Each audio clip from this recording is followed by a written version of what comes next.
بسم اللہ الرحمن الرحیم اذهب الى فرعون انه طغى قال رب اشرح لي صدري ويسر لي امري واحلل عقدة من لساني يفقهوا قولي. درود بھیجنے محمد اور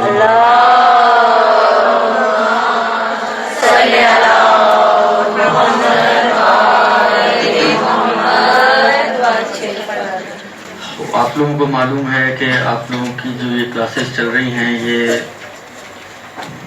ذاکری کے حوالے سے ظاہراً چل رہی ہیں. تو مجھے عنوان دیا گیا تھا، وہ عنوان یہ ہے کہ اسلام کو مطلوب ایک بہترین ذاکر یا ذاکرہ کو کن خصوصیات کا حامل ہونا چاہیے. یعنی ایک اچھے ذاکر یا ذاکرہ میں کیا خصوصیات ہونی چاہیے کہ جس کو اگر ہم اپنائیں تو ہم بھی ایک اچھے ذاکر یا ذاکرہ بن سکتے ہیں. یہ موضوع ہے، وقت بہت محدود ہے، آپ کو معلوم ہے. اسی موضوع کے لیے میں نے آپ کے سامنے جو آیات تلاوت کی ہیں یہ سورہ مبارکہ طٰہٰ جو قرآن مجید کا 20واں سورہ ہے اور اس کی آیت نمبر 24، 25 اور ظاہراً 26، 27، 28، 24 سے 28 تک 24، 25 سورہ طٰہٰ 20واں سورہ 20th سورہ اور آیت نمبر 24، 25، 26، 27 اور 28. تو 24 سے 28 تک کی آیتیں آپ کے سامنے تلاوت کی. اب مجھے نہیں معلوم آپ لوگ کس حد تک پہلے سے معلومات رکھتے ہیں اور کتنے آپ لوگ پہلے سے پڑھی لکھی ہیں، اس کا مجھے آئیڈیا نہیں ہے. کس کو اندازہ ہے کہ یہ آیات کس مورد سے ہیں؟ کوئی بتا سکے گا آپ میں سے؟ جی حضرت موسیٰ.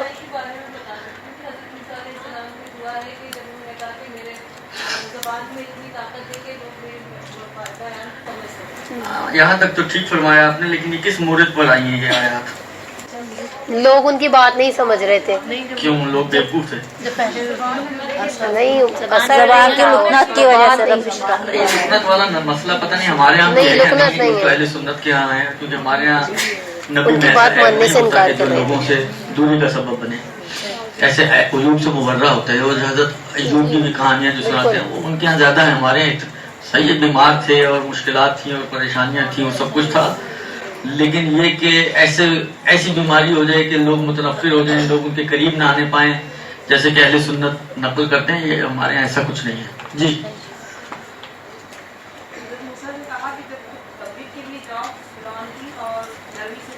جی ہاں، حالت نرمی سے. یہ اصل میں یہ جو آیت جو 24ویں آیت ہے اس کی وہ یہی ہے کہ پروردگار عالم کا حکم ہے حضرت موسیٰ کو اذهب الى فرعون انه طغى، جاؤ فرعون کے پاس، وہ تو طغیانی کر رہا ہے، بغاوت کر رہا ہے، بغاوت پہ اتر رہا ہے. تو حضرت موسیٰ کو پروردگار عالم کہاں بھیج رہا ہے؟ فرعون کے پاس. کیوں بھیج رہا ہے؟ تبلیغ کرنے کے لیے، سمجھانے کے لیے، اپنا میسج اس تک کنوے کرنے کے لیے. اور آپ کا بھی مورد کیا ہے؟ آپ کا بھی مورد یہ ہے کہ آپ نے بھی اپنا میسج لوگوں تک پہنچانا ہے، لوگوں کو کنوے کرنا ہے. آپ کے سامنے بھی بعض اوقات بڑے بڑے فرعون بیٹھے ہوئے ہوتے ہیں، نظر نہیں آ رہے ہوتے آپ کو، فرعون شکل میں نہیں ہوتے ہیں، لیکن میں اکثر یہ جملہ کہتا ہوں کہ جب پروردگار عالم کسی کو مال دیتا ہے، کسی کو تھوڑا سا اوپر کر دیتا ہے، اپ گریڈ کر دیتا ہے، اگر ہم اپنی اصطلاح میں بات کریں تو جو چھپے ہوئے فرعون ہوتے ہیں، ہر انسان کے اندر کوئی نہ کوئی چھپا ہوا فرعون ہوتا ہے. میرے اندر بھی ہوگا، ایکس وائی زی ہر کسی کے اندر ہوتا ہے. تو گراؤنڈ چاہیے ہوتا ہے کہ کھل کے سامنے آئے. جس کو جیسا موقع ملتا ہے اس کی فرعونیت سامنے آنا شروع ہو جاتی ہے. تو ہمارے سامنے بھی بہت سارے فرعون، اب میں آپ کو نہیں بول رہا ہوں، لیکن جب آپ ممبر میں بیٹھے ہوئے ہوتے ہیں تو بہت سارے فرعون ہمارے سامنے بھی بیٹھے ہوئے ہوتے ہیں. خلاصہ یہ کہ ہمارا بھی مورد یہی ہے کہ ہمیں اپنی بات، اپنا میسج، اپنا کیا دین کا میسج لوگوں تک پہنچانا ہے. اور یوں سمجھیں کہ اس موضوع سے ریلیٹڈ جو سب سے واضح اور بہترین آیت ہو سکتی ہے کہ جو آپ کے لیے اکثر مشق بنے کہ ہمیں کیسے لوگوں تک اپنے میسج کو کنوے کرنا. 3-4 چیزیں اس میں بیان ہوئی ہیں. ویسے تو میرے پاس بہت سارے پوائنٹس ہیں، اب ٹائم کے اوپر ڈیپینڈ کرتا ہے کہ میں کیا کیا آپ کی خدمت میں پیش کر سکوں. یا تو فہرست صرف گنوا دوں تو وہ شاید کام چل جائے، لیکن اس میں مزہ نہیں آئے گا، بات صحیح طرح سے نہیں پہنچے گی. لہذا میں آپ کی خدمت میں کچھ باتیں اسی پہلے آیت کی ضمن میں عرض کرتا ہوں، اس کے علاوہ اگر وقت بچا تو کچھ باتیں اور بھی آپ کی خدمت میں عرض کروں گا کہ پھر دیکھیں کیا صورتحال بنتی ہے اور کہاں تک نتیجہ پہنچتا ہے۔ پروردگار عالم کا کہتا ہے سب سے پہلی چیز قال رب اشرح لی صدری، شرح صدر، یعنی تبلیغ کے امور میں سب سے اہم چیز اور سب سے پہلی چیز اور سب سے بنیادی چیز کہ جس کی انسان کو ضرورت ہوتی ہے، جو ایک اچھے ریسائٹر میں اور ایک اچھے ذاکر میں ہونی چاہیے یا ایک اچھے خطیب میں ہونی چاہیے، وہ ہے شرح صدر۔ ادھر اللہ کا رسول جو حضرت موسیٰ ہیں، اس آیہ مبارکہ کے مطابق پروردگار عالم سے شرح صدر کا تقاضا، خدایا تو نے مجھے ایک ذمہ داری دی ہے تو اب مجھے شرح صدر بھی عطا کر تاکہ میں اس ذمہ داری کو، یعنی یہ سمجھ لیں کہ اس ذمہ داری کو نبھانے کے لیے اور آسان طریقے سے نبھانے کے لیے یہ 3-4 چیزیں جو حضرت موسیٰ نے خدا سے ڈیمانڈ کی ہیں کہ خدایا یہ میرے پاس اگر ہوں گی تو یہ میں پھر اپنا کام آسانی سے انجام دے سکوں گا اور اپنا میسج کنوے کر سکوں گا، ڈیلیور کر سکوں گا، سامنے والا ممکن ہے سمجھ بھی سکے۔ تو یہ 3-4 چیزیں ہمیں بھی ضرورت ہے کہ ان کو ہم اپنے سامنے رکھیں۔ تو سب سے پہلی چیز ہے شرح صدر، کہ حضرت موسیٰ یہاں پہ شرح صدر طلب کر رہے ہیں اور پروردگار عالم اپنے رسول کو، اپنے حبیب کو، یعنی ختم مرتبہ صلی اللہ علیہ وآلہ وسلم کو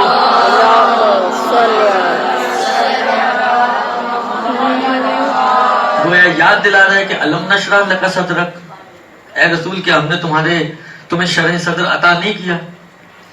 تو تبلیغ کے لیے سب سے اہم اصل، جو بنیادی ترین اصل ہے، وہ ہے شرح صدر۔ شرح صدر کیا ہے؟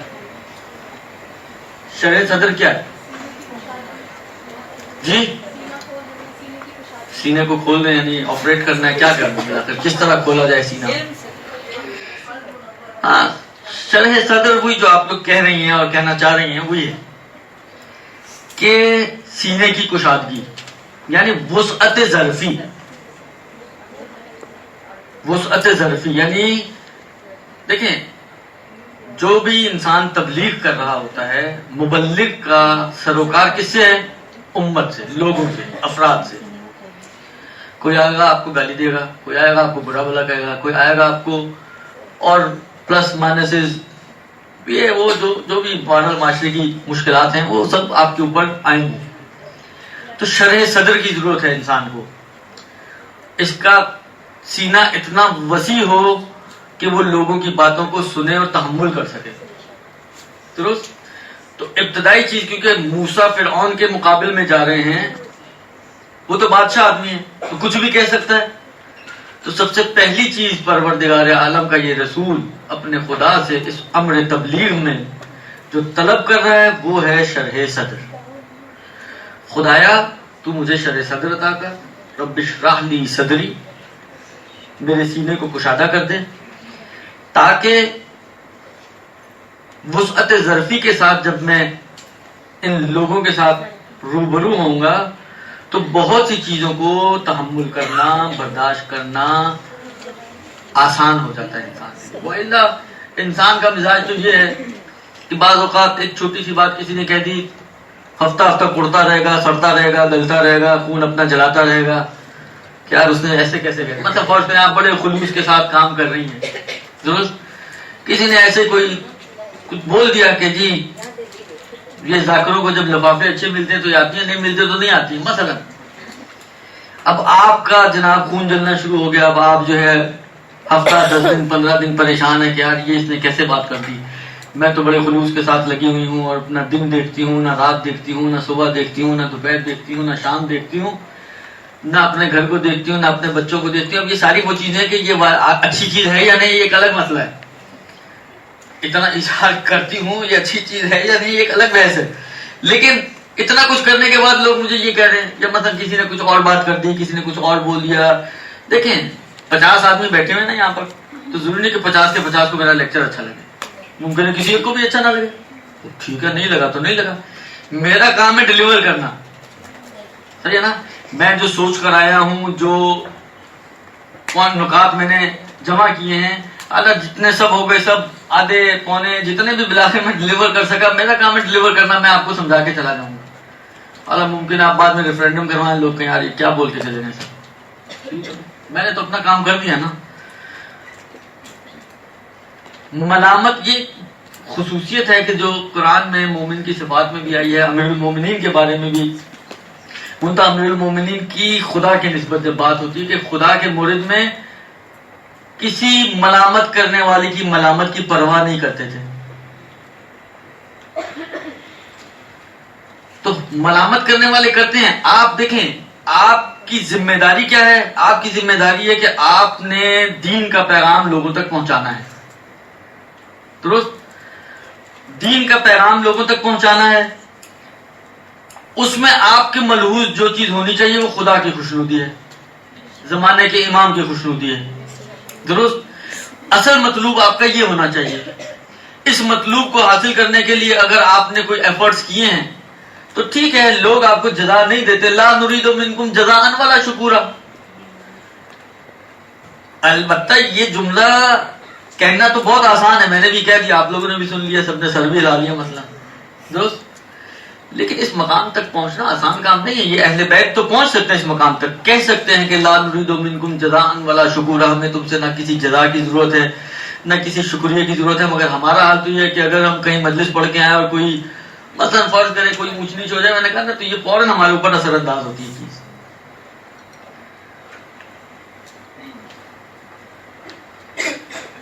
بعض بڑے منہ پھٹ قسم کے لوگ ہوتے ہیں، وہ وہیں پر ہی بول دیتے ہیں یہ آپ نے کیا پڑھ دیا آج، بالکل مزہ نہیں آیا۔ اب وہ آپ گھر سے لے کر مجلس لے کے گھر تک پریشان ہی نہیں کہ آج میں کیا پڑھ کے آئی ہوں اور کیوں لوگوں کو مزہ نہیں آیا۔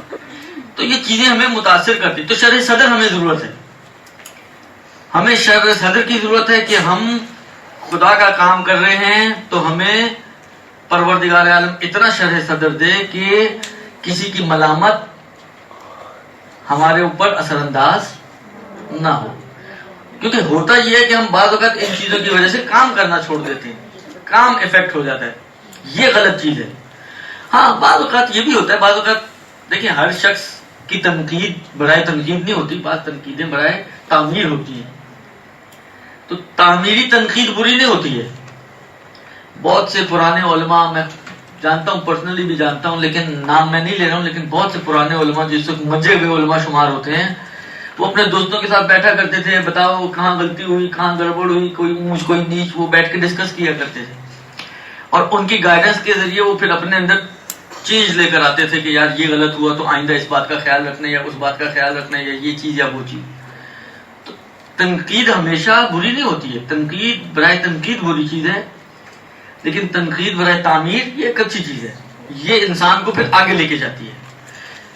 تو شرح صدر کا ایک مصداق یہ بھی ہے کہ کم سے کم تنقید برائے تعمیر کے لیے ہم اپنے ذہنوں کو کھلے دل و دماغ سے سامنے والے کی تنقید کو سنیں، کیونکہ دیکھیں چاپلوس تو بہت ہوتے ہیں، ممکن ہے اصل آپ کا مخلص دوست وہ تنقید کرنے والا ہی ہو، کہ جو یہ چاہتا ہو کہ اگر آپ کے پاس علم ہے، اگر آپ کے پاس ہنر ہے، معلومات ہے، تو وہ آپ کا علم و ہنر لوگوں تک پہنچے، اور اگر آپ اسی طرح کی غلطیاں کرتے رہیں گے یا کرتی رہیں گی تو نتیجہ کیا ہوگا؟ نتیجہ ہوگا کہ آپ لوگوں میں ان نہیں ہو سکیں گے، لوگوں تک اپنا میسج نہیں پہنچا سکیں گے، آپ خانہ نشین بنیں گے۔ تو بعض اوقات تنقیدیں اچھی ہوتی ہیں اگر تعمیری ہوں اور تعمیر کی خاطر ہوں، لہذا ہر تنقید پر کان بند بھی نہیں کرنے، اور ہر تنقید پر انسان کو دیکھیں جو تعمیری ہوتی ہے اس میں انسان ایسے ہی متاثر نہیں ہوتا کہ یار یہ میں نے کیا کر دیا، یہ کیا مانگا، یا کام چھوڑنے کی سوچ لے۔ اور عام طور پہ تنقید برائے تنقید ہوتی ہے کہ جو انسان کو ٹارچر کرتی ہے اور انسان کو پریشان کرتی ہے، جس کے نتیجے میں انسان بعض اوقات ممبر پہ جانا ہی چھوڑ دیتا ہے، تو یہ کام نہ کریں۔ تو شرح صدر اہم ترین چیز جو حضرت موسیٰ جیسا نبی طلب کر رہا ہے خدا سے، اور خدا رسول جیسے نبی کو یاد دلا رہا ہے کہ الم نشرح لک صدرک، کیا ہم نے تمہارے سینے کو وسعت نہیں دی، شرح صدر تمہیں عطا نہیں کیا؟ اور رسول کے شرح صدر کا عالم کیا تھا؟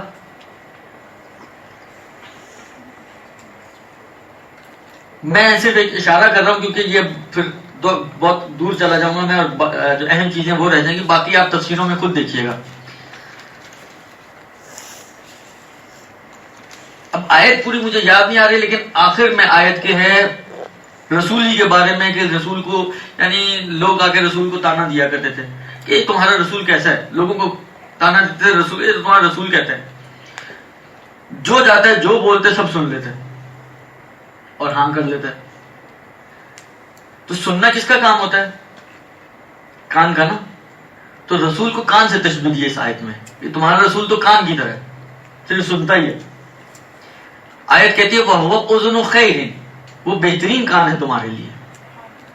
اب اس کی تفسیریں آپ جا کے خود دیکھیے گا، لیکن رسول کی روش یہ تھی کہ جو بھی آتا تھا، اپنا آیا، پرایا آیا، دوست آیا، دشمن آیا، جس نے بھی جو آ کے کہا، نہ چھڑکتے تھے، نہ ڈانٹتے تھے، نہ ڈپٹتے تھے، نہ متاثر ہوتے تھے، بس سن لیتے تھے، اچھا کہا اور اس کو آگے بڑھا دیا، اللہ اللہ خیر سنا۔ پھر بیٹھ کے آپ خود جج کریں، خود دیکھیں جو اس نے بات کی ہے، اس کو پلس مائنس کریں، اس کا وزن دیکھیں، سمجھ میں آنے والی بات ہے تو ٹھیک ہے، اچھی بات ہے، انسان چینج کرتا ہے اپنے آپ کو۔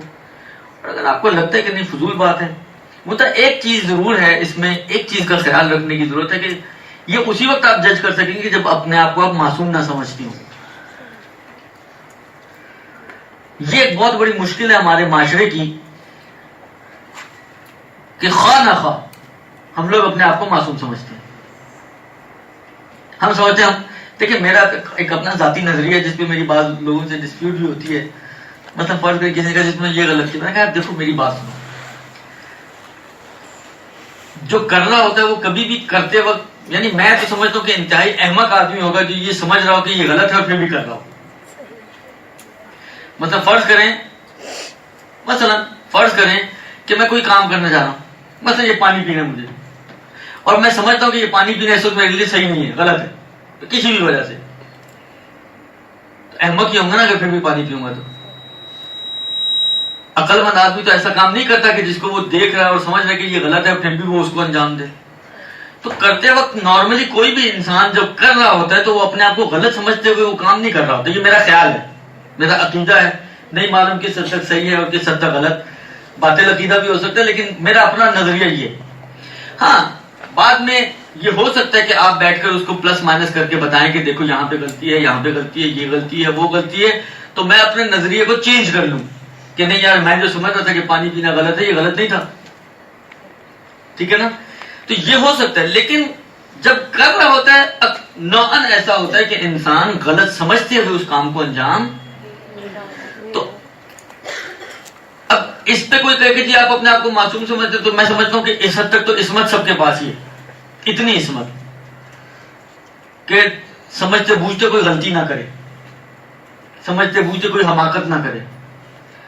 ہاں کرنے کے بعد اگر آپ اس کو کنونس کرتے ہیں کہ جی نہیں یہ آپ سے غلطی ہوئی ہے، یہ جو آپ کا عمل تھا یا جو آپ کا فیصلہ تھا یہ غلط تھا، ٹھیک ہے، پھر عقل مندی کا تقاضا یہ ہے کہ انسان اس پہ ڈٹے نہیں، پھر عقل مندی کا تقاضا یہ ہے کہ انسان اس پر ڈٹے نہیں۔ کمال ڈٹنے میں نہیں ہے، کمال مان لینے میں ہے اور اس غلطی کو سدھار لینے میں ہے، درست۔ تو یہ ایک چیز ہے کہ شرع صدر کا تقاضا کیا ہے، خدا سے طلب کریں، یہ خدا سے طلب کرنے والی چیز ہے، یہ میں اور آپ کسی کو نہیں دے سکتے، یعنی ہمارے اہل منبر خدا سے بے نیاز نہیں ہیں، یغنیہم اللہ من فضلہ والی منزلت پہ نہیں ہیں، تو ان کا ارتباط خدا اور اہل بیت سے حتمی طور پر ہونا چاہیے۔ تو وہ خدا اور اہل بیت سے تقاضا کریں اس بات کا کہ پروردگار ہم ایک کام کرنے جا رہے ہیں کہ جس کام کو، اللہ یہ ایک اختلافی بحث ہے کہ ایک روایت ہے العلماء ورثۃ الانبیاء، علماء وارثان انبیاء ہیں، اس میں العلماء سے کیا مراد ہے؟ العلماء سے مراد آئے صرف اور صرف ائمہ علیہ السلام ہیں۔ ایک نظریہ یہ ہے کہ العلماء یعنی ائمہ وہ ہیں وارث انبیاء۔ اس کے مقابل میں ایک اور نظریہ ہے، وہ یہ کہ العلماء یعنی تمام علماء جو بھی عالم ہیں، ائمہ اس کا کامل ترین مصداق ہے۔ علماء کی اگر ایک فہرست بنائی جائے تو سب سے پہلا نام اگر کسی عالم کا لکھنا چاہیں آپ رسول کے بعد تو کس کا لکھیں گے؟ امیر المومنین کا اور ائمہ علیہ السلام کا۔ اس کے بعد پھر آئیں گے جی مثلا فرض کریں کوئی آغا ایکس اور آغا وائی اور آغا زیڈ اور آغا اے اور آغا بی اور آغا سی اور ایک لمبی لسٹ، آپ کلینی سے خمینی تک کی ایک لسٹ بنا رہے ہیں، درست، لیکن سب کے ابتدا ائمہ علیہ السلام سے ہوگا۔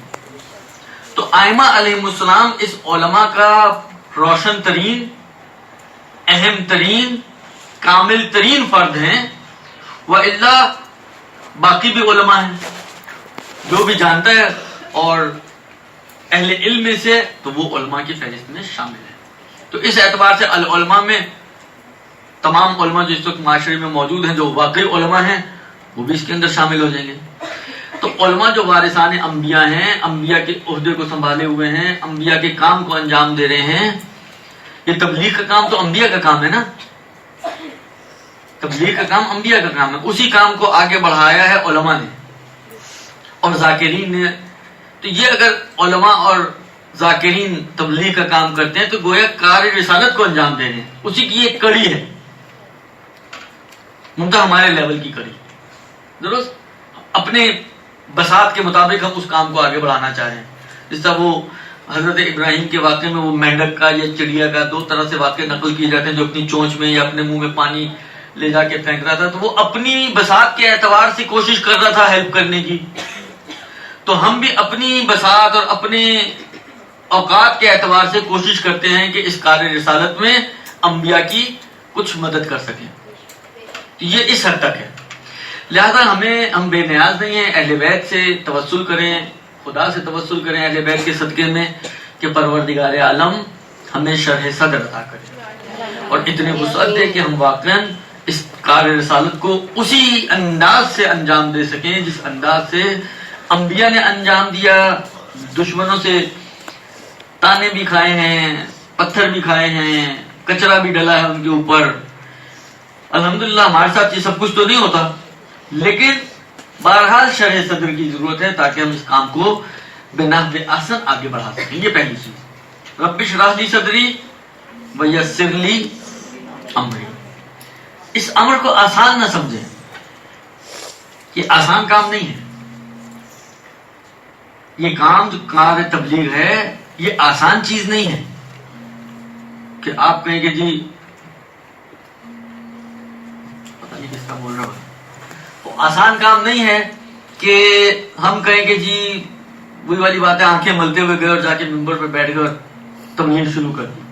تو کار رسالت کو انجام دینا ہے، یہ کار رسالت جو کار انبیاء ہے کہ جو دین کو لوگوں تک پہنچانا ہے، معارف اسلامی کو لوگوں تک پہنچانا ہے، وہ آسان کام نہیں ہے۔ تو اس کی آسانی کی خدا سے دعا کریں کہ خدایا اس امر کو ہمارے لیے آسان کر تاکہ ہم آسانی سے ان معارف اسلامی کو، اس دین کو امت تک اور لوگوں تک پہنچا سکیں اور رسالت کے کام کو انجام دے سکیں، درست۔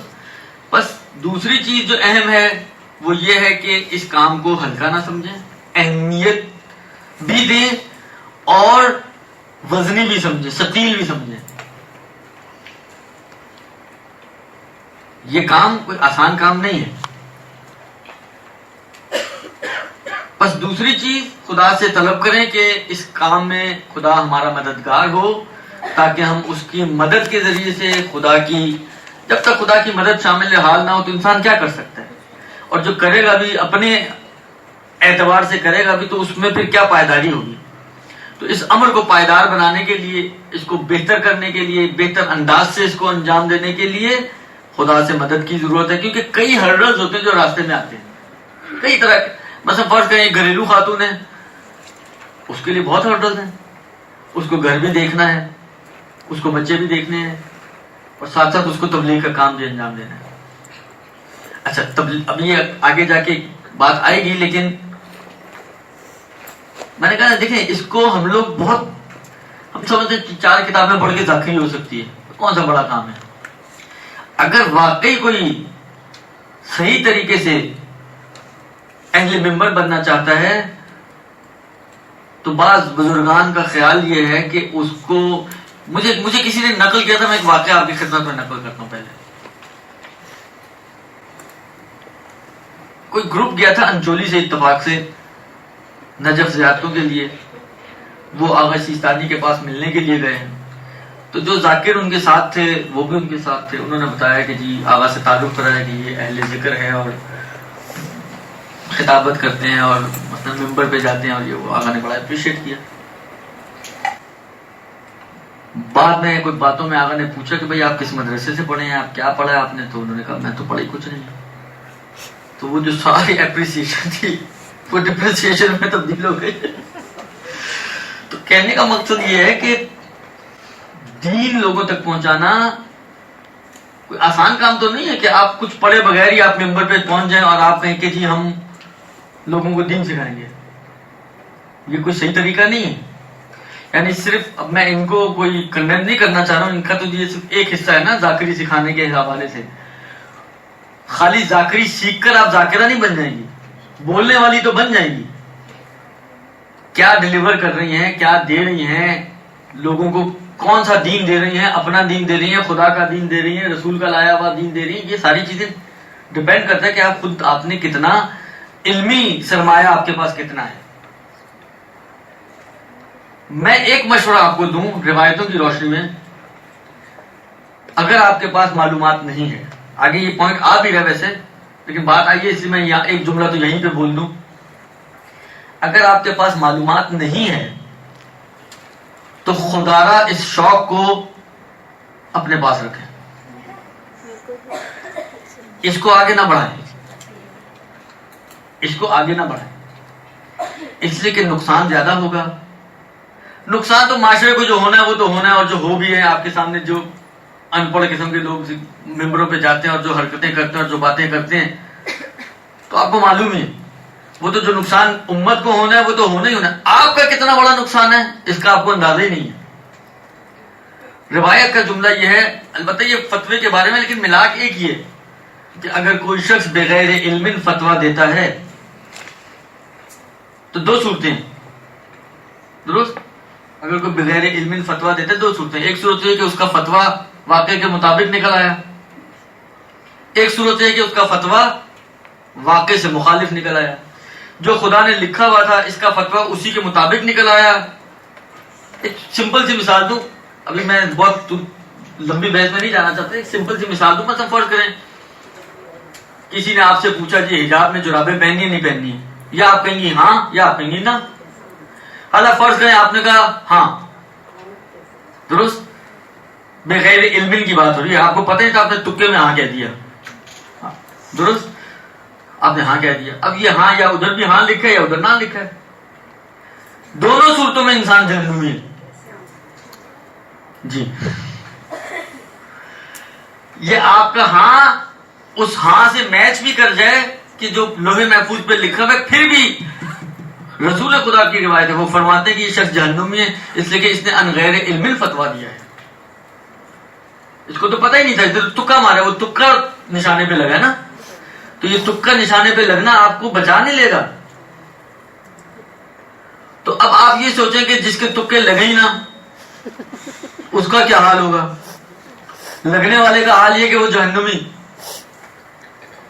اور جس کا نہ لگے وہ پتہ نہیں پھر جہنم کے کون سے درکے میں ہوگا, تو اللہ ہی جانتا ہے بہتر. لہذا بغیر معلومات کے اس امر کو آسان نہ سمجھیں.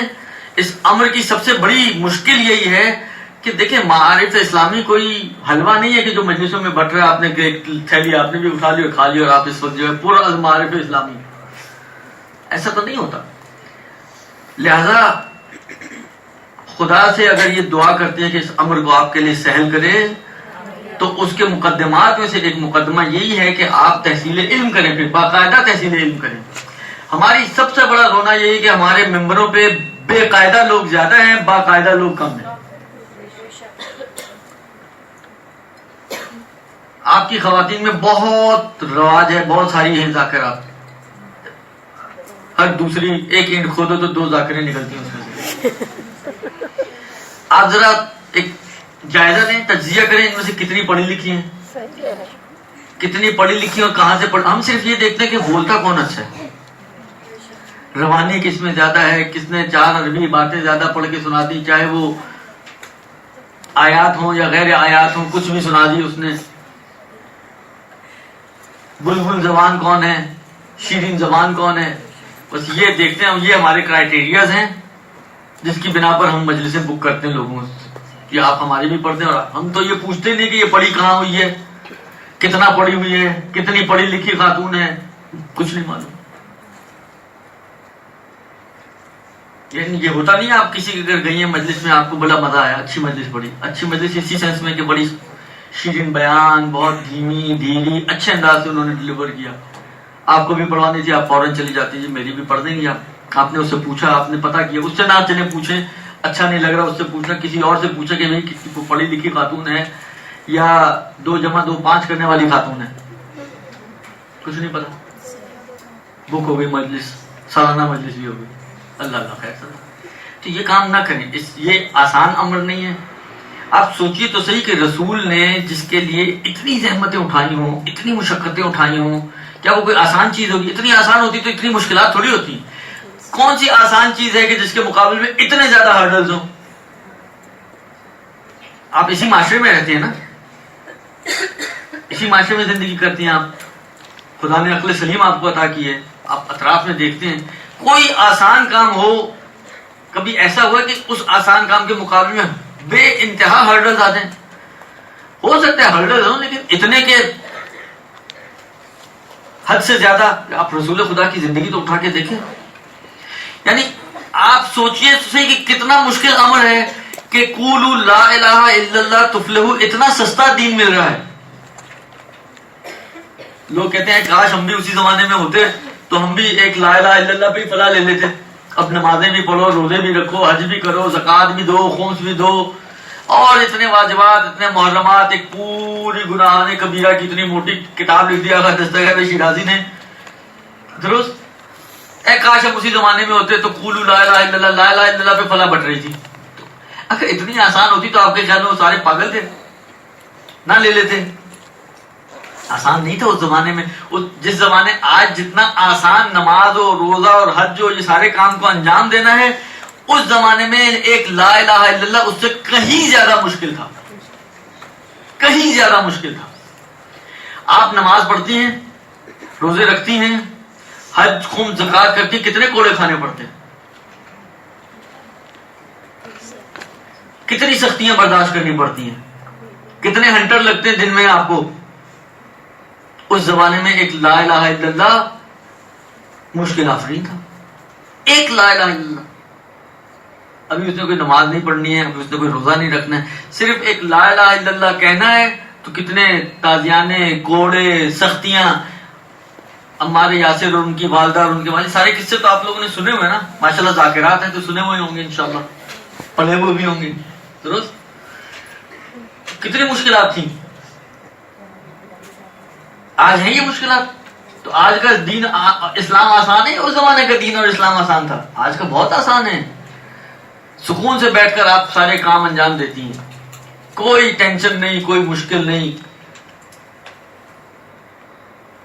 زندگی گزار رہی ہے. تو بہرحال یہ ایک امر مشکل امر ہے، اس لیے خدا سے دوسری دعا جو ہمیں کرنی ہے وہ کیا کرنی ہے؟ یسر لی امری. تیسری واحلل عقدۃ من لسانی. دیکھیں بعض اوقات انسان دیکھیں، میں اس کی تفسیر میں ابھی بہت تفصیل سے نہیں جانا چاہ رہا. تفسیر اگر آپ دیکھنا چاہتے تو آپ خود دیکھیے گا اس آیت کی، اگر ہو سکے تو ضرور دیکھیے گا ان جملوں کی تفسیر. واحلل عقدۃ من لسانی، آپ دیکھیں دو چیزیں ہوتی ہیں اس میں. آخر کی جو 2 چیزیں نا، میں آپ ان دونوں چیزوں کی طرف جانا چاہ رہا ہوں. 2 باتیں ہیں، ایک ہے آپ کا سمجھانا، ایک ہے سامنے والے کا سمجھنا.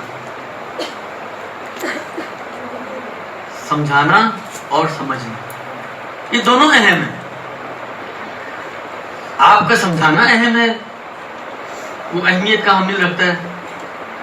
اور آپ نے تو سمجھا دیا، سامنے والے کی سمجھ میں نہیں آیا. جس طرح میں بعض اوقات پوچھتا ہوتا ہوں مسئلہ سمجھانے کے بعد یہ سمجھ میں آیا، بہت سی خواتین نہیں سمجھ میں.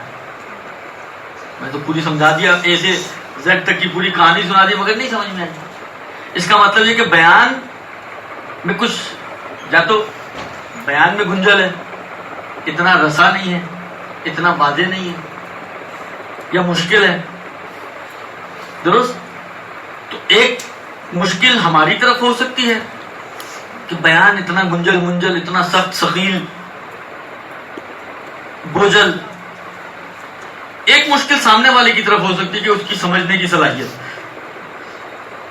حضرت موسیٰ نے صرف ایک دعا نہیں کی کہ میں سمجھاؤں، میں بھی سمجھاؤں اور وہ بھی سمجھیں. وَاحْلُلْ عُقْدَةً مِّن لِّسَانِي، یہ میری طرف جاتا ہے. يَفْقَهُ قَوْلِي، یہ ان کی طرف جاتا ہے کہ اس انداز سے میں اپنے بات کو ڈیلیور کر سکوں کہ سامنے والا سمجھ بھی جائے. وَإِلَّا میں سمجھاتا رہوں بڑی بڑی موٹی موٹی، فرض کریں اب اسی کو میں ٹیکنیکل اصطلاحات کے ساتھ آپ کے سامنے بیان کرنا شروع کر دوں، علمی اصطلاحات کے ساتھ، کیا سمجھ میں آئے گا آپ کو؟ کچھ سمجھ میں نہیں آئے گا. تو میں تو اپنے حساب سے تو سمجھا رہا ہوں، بولتا رہوں گا 1.5 گھنٹہ بولتا رہوں گا، آپ بھی 1.5 گھنٹہ سوتی رہیں گی. اس کے بعد میں بھی گھر، آپ بھی گھر، نہیں آپ کی دوسری کلاس بھی ہوگی شاید، تو میں تو گھر، آپ بھی ہیں، درست. تو کہنے کا مقصد یہ ہے کہ یہ دو الگ الگ محاذ ہیں. ایک محاذ یہ ہے کہ خدا سے یہ دعا طلب کریں کہ خدا ہماری زبان کو ایسا بنا دے کہ ہم سامنے والے کو ڈیلیور کر سکیں، اس انداز سے ڈیلیور کر سکیں کہ یفقہوا قولی، کہ وہ پھر ہماری بات کو بھی سمجھ سکیں. تفہیم و تفہم، اب یہی میں اگر شروع میں بول کے آگے بڑھ جاتا کہ جی حضرت موسیٰ خدا سے تفہیم و تفہم کا تقاضا کر رہے ہیں اور آگے بڑھ جاتا، تو کیا سمجھتے ہیں آپ لوگ؟ ابھی بھی شاید سمجھنا سمجھی ہو. درست. تو یہ ہنر یہ ہے کہ آپ اس تفہیم و تفہم کو کھول کر واضح کریں کہ جی تفہیم کیا ہے. تفہیم یعنی سمجھانا اور تفہم یعنی سمجھنا.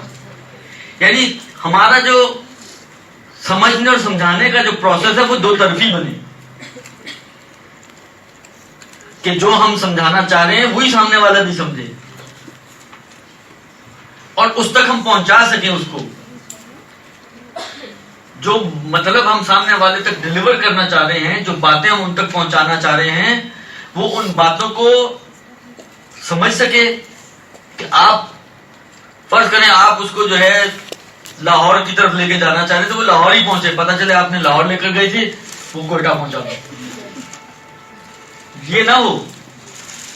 تفہیم و تفاہم ایسا ہو کہ آپ اس کو صحیح، کیونکہ یہ بہت ہوتا ہے، یعنی یہ چیزیں وہ ہیں جو شاید آپ اگر تھوڑا سا غور کریں تو آپ کو احساس ہوگا کہ بعض اوقات سامنے والا کچھ کہہ رہا ہوتا ہے اور ہم کچھ سمجھ رہے ہوتے ہیں.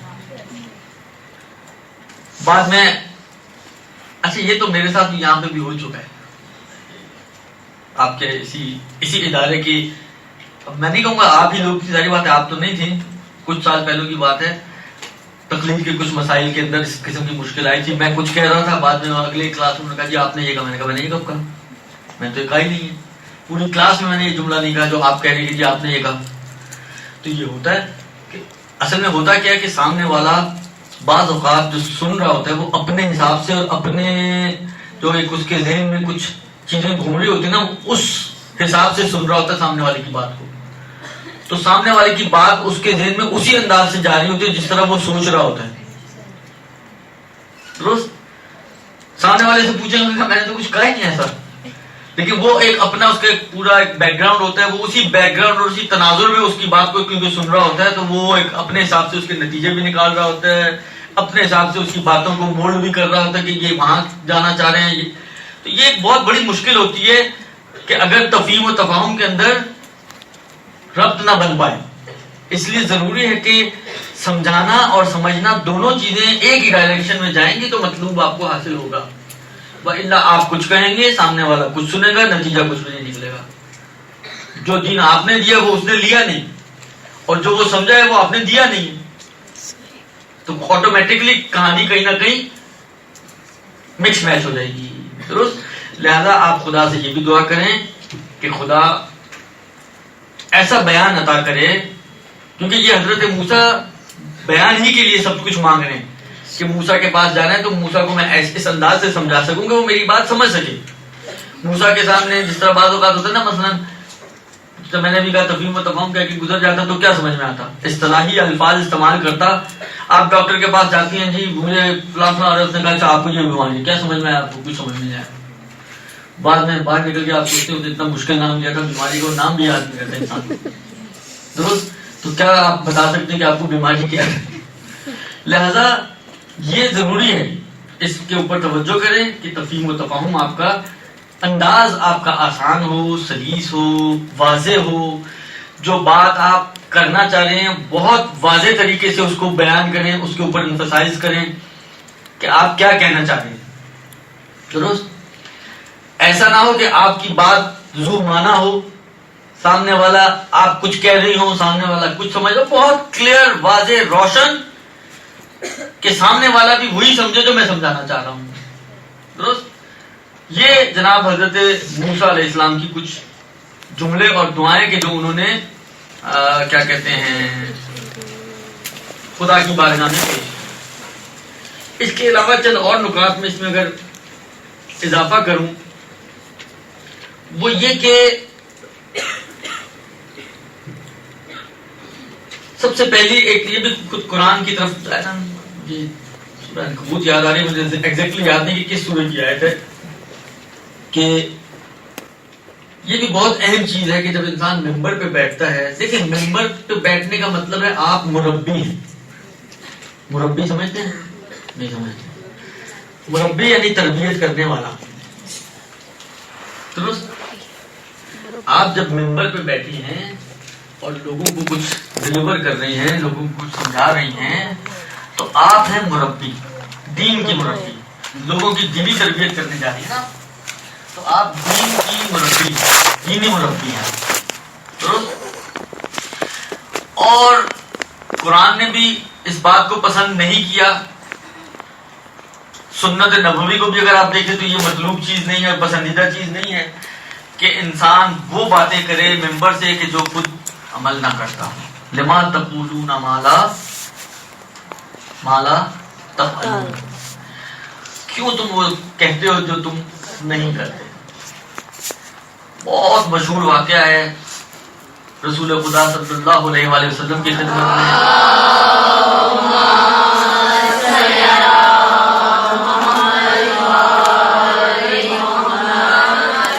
کما نقل، جس طرح نقل ہوئے ورڈز کر رہا ہوں آپ کی خدمت میں، کہ ایک بچے کو لے کر آئی رسول خدا کے پاس کہ یا رسول اللہ، یہ میرا بچہ میٹھا بہت کھاتا ہے، اس کو سمجھائیں آپ کہ میٹھا کم کھایا کرے. رسول خدا نے کہا اچھا 3 دن بعد آنا. حالانکہ جو مجھے یاد ہے 3 دن بعد آنا. چلی گئی. 3 دن بعد آئی، پھر کہا رسول خدا کہ کوئی میٹھا بہت کھاتا ہے تو اس کو سمجھایا. تو پھر رسول خدا نے اس کو سمجھایا کہ میٹھا نہ کھایا کرو، جو بھی اس کے نقصان ہے، جو بھی سمجھانا تھا سمجھا دیا. اب جب اس نے دیکھا کہ رسول خدا نے یہ 2 جملے ہی بولنے تھے تو اس نے شاید اسی نے سوال کیا کہ یا اللہ کے رسول، اگر آپ نے اتنا ہی سمجھانا تھا تو آپ 3 دن پہلے ہی سمجھا دیتے، 3 دن بعد کیوں بلایا آپ نے یہ 2 جملے کہنے کے لیے. کہا کہ اس کی وجہ یہ ہے کہ 3 دن پہلے تک میں بھی میٹھا بہت کھاتا تھا، تو میں کیسے ٹوکتا اس کو، لہٰذا اس 3 دن میں میں نے میٹھا چھوڑا تاکہ میں اس کو بولنے کے قابل ہوں. سبحان اللہ. یہ ہے کمال. مربی یہ ہے. 40 سال اس اللہ کے رسول نے خاموش تبلیغ کی ہے. یعنی آپ واقعا سوچیں معاشرہ کیسا تھا، کیسے کیسے بدبخت لوگ اس معاشرے میں موجود تھے، مشرکین کیسے کیسے افراد موجود تھے.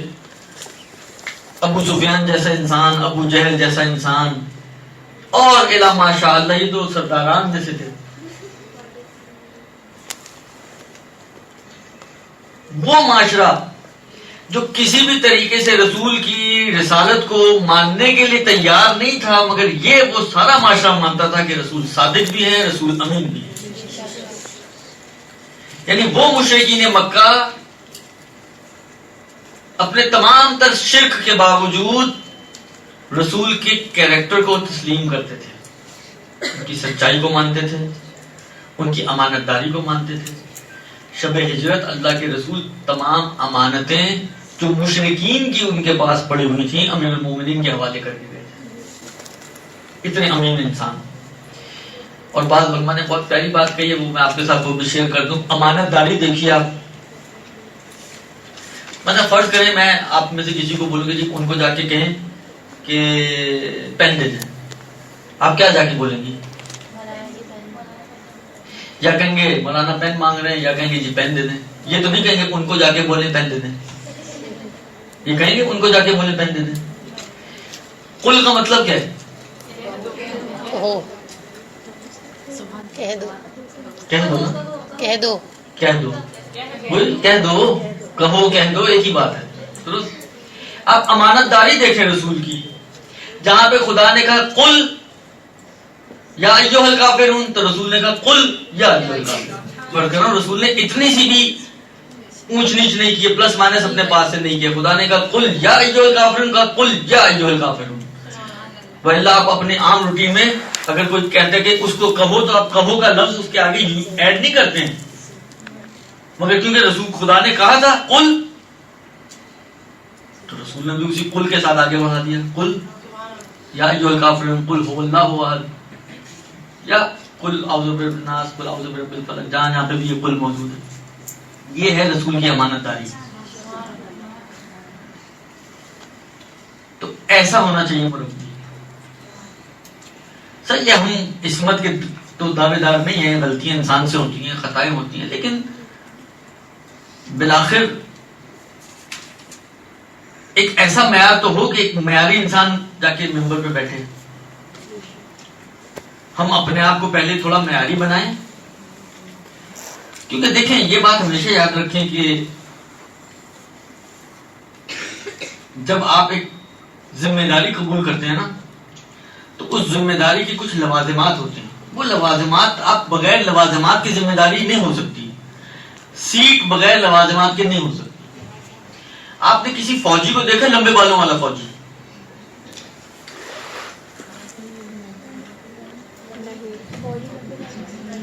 جو سیٹ پر بھی ہو، ریٹائرڈ بھی نہ ہو، عہدے پر ہو اور اتنے لمبے بال ہو؟ نہیں دیکھا نا. کیوں؟ کیا فرق پڑتا ہے؟ اگر فوجی لمبے بال رکھ لے گا تو کیا ہوگا؟ حالانکہ ہمیں نہیں معلوم، مجھے قطعاً واقعی مجھے نہیں معلوم کہ کیا ہوگا. حالانکہ کیا ہوگا، میں نے کہا نا مجھے نہیں معلوم کیا ہوگا، لیکن بہرحال جب وہ سیٹ پر بیٹھا ہوا ہے تو اس کو بھی کرنا ہے. یہ بھائی رول ہمارا یہ ہے کہ اگر آپ نے اس گدی پہ بیٹھنے تو آپ کو بالوں کی قربانی دینی ہے، وہ دے گا، درست؟ اسی طریقے سے اور آپ آگے بڑھ دیجیے، مثالیں بناتا رہوں گا تو وقت زیادہ ضائع ہوگا. ہمارے پاس ممبر پہ بیٹھنے کا کیا کرائیٹیریا ہے؟ جھوٹ بولنے والا انسان ممبر پہ بھی نظر آتا ہے. میں ایسوں کو جانتا ہوں شراب پینے والے ممبر پہ نظر آتے ہیں. اس سے بڑے گناہ کرنے والے ممبر پہ نظر آتے ہیں، اس سے چھوٹے گناہ کرنے والے ممبر پہ نظر آتے ہیں. جبکہ ممبر رسول ہے. بے شک. روز ممبر پہ جب ہم بیٹھتے ہیں تو ممبر کا ایک اپنا تقدس، ایک اپنا احترام ہے، اس لیے کہ یہ رسول کے بیٹھنے کی جگہ ہے. آپ بیٹھ اس لیے جاتے ہو کہ آپ رسول کا کام انجام دے رہے ہوتے ہو نا، اسی لیے ان کی سیٹ پہ جا کے بیٹھتے ہو. وَإِلَّا مگر ہم کہاں اور رسول کی سیٹ کہاں؟ ہم تو اس اہل نہیں ہیں حقیقتاً. لہذا کم سے کم اہل ممبر کو یہ کوشش کرنی چاہیے، پانچویں چیز، کہ وہ اپنا کردار سازی. آپ مجلس پڑھنے جا رہی ہیں، آپ نے خود ہی جرابیں نہیں پہنی ہوئی. آپ مجلس پڑھنے جا رہی ہیں، آپ کی اپنی آستینیں غائب ہیں. آپ مجلس پڑھنے جا رہی ہیں، آپ کا اپنا ماشاءاللہ یہ جو سکارف مکنا ہے یا اتنا جھلمل کرتا ہوا ہے کہ جو حجاب ہی کی ریکوائرمنٹس کو پورا نہیں کر رہا. ابھی فکری کلاس تھی اس لیے میں اس مسائل میں نہیں جانا چاہ رہا، لیکن بالآخر آپ کا اسکارف، آپ کا لباس اگر ایسا ہو جو حجاب کی ریکوائرمنٹس کو فلفل نہیں کر رہا اور آپ اسی حجاب کے ساتھ، اسی لباس کے ساتھ ممبر پہ جا کے بیٹھے، انصاف کی بات ہے نہیں نا انصاف؟ تو جب ہم ممبر پہ بیٹھتے ہیں تو ممبر کی ریکوائرمنٹس ہیں. آپ مربی، یعنی بہت پیارا جملہ امیر المومنین علی بن ابی طالب علیہ السلام کا،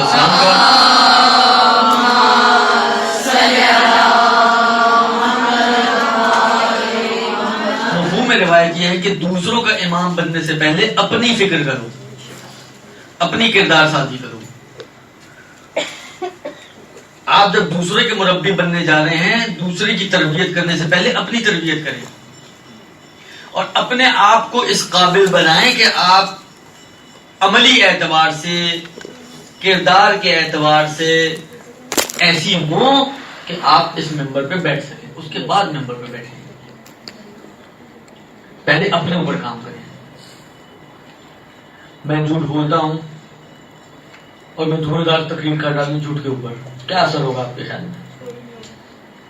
میں غیبت کرتا ہوں، ایک لمبی چوڑی تقریر کر ڈالی غیبت کے اوپر،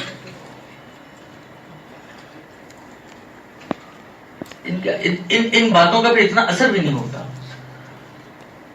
لہذا کوشش کریں کہ جب آپ ممبر پہ جانا چاہتی ہوں، جس سٹیج پہ بھی آپ سمجھتی ہوں کہ اب آپ کو ممبر پہ جانا چاہیے، اس سے پہلے اپنی تربیت کے پروسیس کو پورا کریں، اپنی کردار سازی کریں، عملی اعتبار سے اپنے آپ کو مضبوط کریں.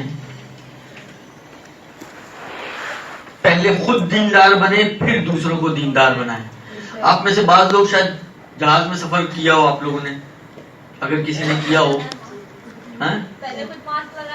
ہاں بارک اللہ، وہ جب پریکاشن بتا رہے ہوتے ہیں کہ کیا ہو جائے تو کیا کرنا اور کیا کرنا ہے، جب وہ کہتے ہیں کہ جی بعض اوقات ویسے تو نارمل ٹیمپریچر پہ یہ جہاز حکم کے اندر ہوتا ہے، آکسیجن ہوتی ہے، لیکن اگر کبھی کم ہو جائے تو ماسک گریں گے، تو ان ماسک کو آپ نے یوز کرنا ہے. اس میں کیا کہتے ہیں؟ اس میں کہتے ہیں کہ اس سے پہلے کہ مثلا آپ کے ساتھ کوئی بچہ ہے، بچے کو لگانے سے پہلے خود اپنا لگائیں، خود پہلے لگائیں، خود کا سانس چلے گا تو بچے کو چلائیں گی نا. پتہ چلے بچہ تو چل پڑے، آپ اوپر چل پڑے. تقریباً وہی چیز ہے کہ پہلے اپنی تربیت کریں پھر دوسرے کی فکر کریں. ہماری ایک بہت بڑی مشکل یہ ہے معاشرے کی پوری، ہمیں دوسروں کی فکر ہوتی ہے. ابھی اب تو میں جملہ بول چکا ہوں تو شاید آپ لوگوں کی بات بدل جائے، ورنہ اس جملے سے پہلے اگر آپ سب سے پوچھا جائے کہ آپ کیوں ذاکرہ بننا چاہتی ہیں، شاید ممکن مجھے لگتا ہے کہ شاید 10% کوئی ہو ایسی جو کہے کہ جی پہلے خود اپنے لیے اور پھر دوسروں کے لیے، ورنہ سب کا ہم و غم دوسرے ہی ہوتے ہیں. اپنا تو کسی کا ہم و غم ہوتا ہی نہیں ہے. اور جب اپنے کو انسان چھوڑ کر دوسروں کی فکر پڑتا ہے تو وہ حال ہوتا ہے جو شیطان کا حال ہوا.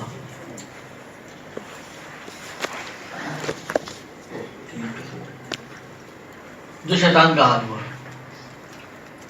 اب حکایتوں میں نقل ہوتا ہے، میں ایک مختصراً آپ کی خدمت میں عرض کروں کہ اب مجھے بہت ایگزیکٹلی یاد بھی نہیں، بہت پہلے ابھی بات کرتے کرتے مجھے ایک دم یاد آئی بات، تو اس لیے میرے منہ سے بھی نکل گئی، بہت ایگزیکٹلی مجھے یاد نہیں، لیکن ایک خاکہ آپ کی خدمت میں عرض کر دوں کہ فرشتوں نے دیکھا جی، لکھا ہوا ہے کہ ایک فرشتہ جو ہے یا ایک اوپر کی مخلوقات میں سے ایک ہلاک ہونے والا ہے، تو مجھے یاد پڑ رہا ہے. تو سب لوگ آئے عزازیل کے پاس، عزازیل شیطان کا نام تھا، اور اس کے پاس آ کر سب دعا کے لیے اس کو بول رہے تھے. اس نے سب کے لیے دعا کی، اپنے لیے دعا نہیں کی. نتیجہ کیا ہوا؟ وہی ہلاک ہوا. شیطان وہی بنا نا، وہی ہلاک ہوا. تو ہماری بھی مشکل یہ کہ ہم دوسروں کی فکر کرتے ہیں، اپنے آپ کو بھول جاتے ہیں. نتیجہ کیا نکلے گا؟ دوسرے ممکن ہے بچ جائیں، وہ قیامت کے دن آپ کی گردن پہ پیر رکھ کے کراس کر جائیں، لیکن ہم کہاں کھڑے ہیں؟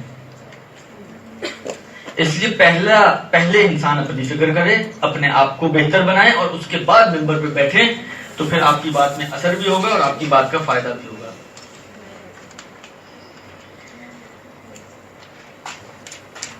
اسی طریقے سے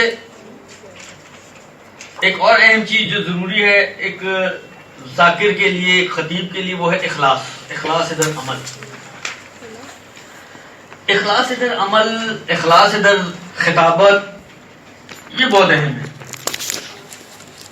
کیونکہ اگر کوئی شخص مخلص نہیں ہے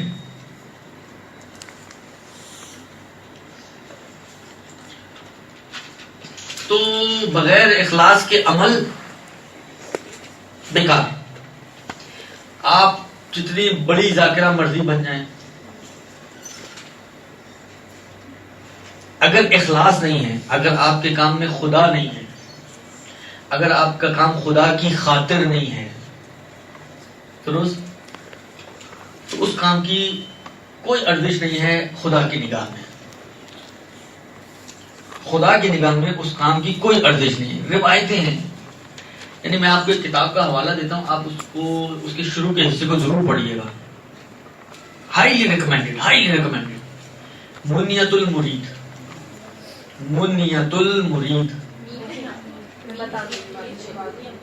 درست, میم نون یہ تے فاطمہ والی تے. منیت المرید, میم رے یہ دال. منیت المرید. شہید ثانی, اردو ترجمہ ہو چکا ہے اس کا, اردو میں آپ لیجئے گا منیت المرید. اس کے شروع کے کوئی 60-70 صفحے ضرور پڑھ لیں آپ. اردو میں کس نے کیا ترجمہ؟ وہ مجھے یاد نہیں ہے, آپ کتاب خانے والے کو بول دیں گے, اس کو پتا ہوگا. منیت المرید اردو میں, یعنی اس کا ٹائٹل یہی دیا ہوا تھا, ابھی میں دیکھ رہا تھا, اس کے اوپر یہی لکھا ہوا ہے, یہ شہید ثانی. درست. اس کی شروع میں آپ حدیثیں صرف آپ دیکھیں, علم سیکھنے کے بارے میں, علم سکھانے کے بارے میں, ان کے اثرات, ان کے فائدے, ان کی فضیلت, وہ ساری فضیلت آپ کو شامل حال ہوگی. لیکن اگر یہ سب خدائی ہو, اگر اس میں سے خدا نکال دیں آپ درمیان میں سے, تو مطمئن ہو جائیں کہ پھر میں آپ کی خدمت میں ایک آدھ روایت عرض کر ہی دوں. روایت میں ترجمہ صرف کر رہا ہوں آپ کی خدمت میں, عرض پوری عربی نہیں کر رہا کیونکہ وقت کم ہے. یہ کتاب میں آپ دیکھ لیں, وہ مل جائے گی آپ کو وہاں پہ روایت. روایت جو ہے وہ رسول خدا صلی اللہ علیہ وآلہ وسلم کی ہے.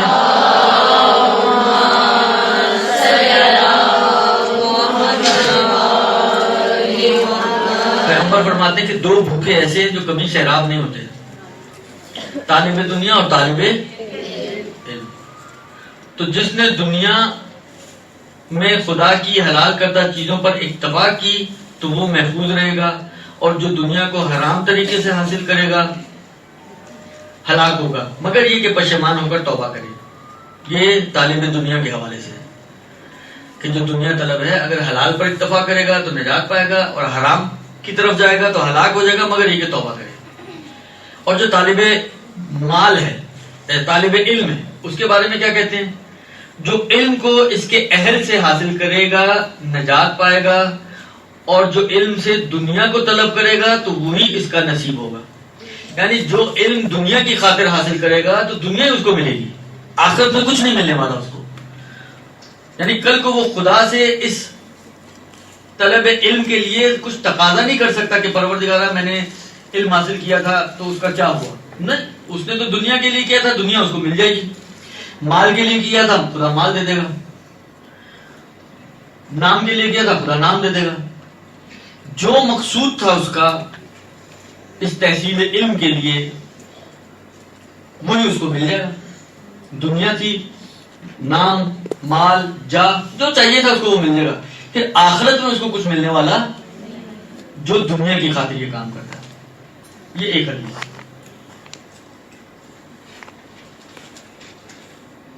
ایک اور حدیث, یہ حدیث جو ہے چھٹے امام سے نقل ہوئی ہے, فرماتے ہیں کہ من ارادہ, اچھا ترجمہ کر دوں, جو دنیا کی منفعت کی خاطر حدیث کا ارادہ کرے, یعنی علم حاصل کرے, تو اس کا آخرت میں کچھ بھی حصہ نہ ہوگا. اور جو اس سے آخرت کی بھلائی چاہے گا تو اللہ اس کو دنیا اور آخرت کی خیر عطا کرے گا. دوبارہ بتائیے گا. جو علم کو دنیا کی خاطر حاصل کرے گا تو اس کو آخرت میں کچھ نہیں ملے گا, اس کا حصہ بس یہ دنیا ہی ہے. اور جو علم کو خدا کی خاطر حاصل کرے گا تو پروردگار عالم اس کو خیر دنیا بھی عطا کرے گا, خیر آخرت بھی عطا کرے گا. یعنی اگر آپ کا ٹارگٹ خدا ہوگا تو دنیا اور آخرت دونوں ملیں گے, اور اگر ٹارگٹ دنیا ہوگی تو صرف دنیا ملے گی, آخرت آپ کو ملنے والی. یہ 2 حدیثوں میں میں اتفاق کر رہا ہوں. اعلیٰ ماشاءاللہ میں نے جو آپ کو حوالہ دی ضرور آپ پڑھیے گا اس کو.